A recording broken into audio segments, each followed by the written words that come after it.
టాలీవుడ్ ఇండస్ట్రీలో అపజయం ఎరుగని దర్శకుడు ఎవరైనా ఉన్నారంటే ఆయనే రాజమౌళి.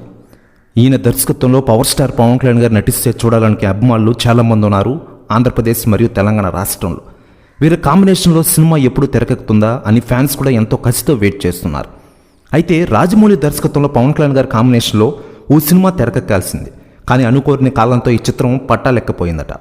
ఇంతకీ రాజమౌళి దర్శకత్వంలో పవన్ కళ్యాణ్ నటించిన సినిమా ఏమిటో కాదు, విక్రమార్కుడు మూవీ. ముందుగా జక్కన్న ఈ స్టోరీని పవన్ కళ్యాణ్ గారికి వినిపించారట. ఈ స్టోరీ విని పవన్ కళ్యాణ్ కూడా ఇంప్రెస్ అయ్యాడట.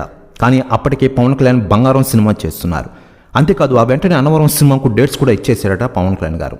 ఈ రకంగా తనకున్న కమిట్మెంట్స్తో బిజీగా ఉండడంతో ఈ సినిమాకి నో చెప్పాడట పవన్ కళ్యాణ్ గారు. అంతేకాదు అన్నవరం తర్వాత పవన్ కళ్యాణ్ కొంతకాలం సినిమాలకు విరామం తీసుకోవాల్సి వచ్చిందన్నారు. ఈ నేపథ్యంలో విక్రమార్కుడు సినిమాను చేయలేనని రాజమౌళికి చెప్పారట.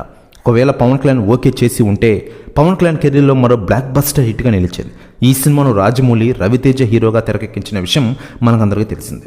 ఇదిలా ఉండగా లేటెస్ట్గా రాజమౌళి గారు పవన్ కళ్యాణ్ గారితో సినిమా గురించి కీలక వ్యాఖ్యలు చేశారట. ఆయన మాట్లాడుతూ పవన్ కళ్యాణ్ తెలుగు ఇండస్ట్రీ గర్వించదగ్గ హీరో, ఇక ఒకసారి ఆయనతో మిస్ అయింది మూవీ, మళ్ళీ అవకాశం కోసం ఎదురు చూస్తూ ఉన్నాను, నా సినిమా ఆయనతో ఖచ్చితంగా ఉంటుంది, పాన్ ఇండియా వణుకుతుంది ఆ టైంలో అంటారట రాజమౌళి గారు. ప్రెస్ న్యూస్ కూడా తెగ వైరల్ అవుతోంది రాష్ట్ర రాజకీయాలు మరియు ఇండస్ట్రీలో.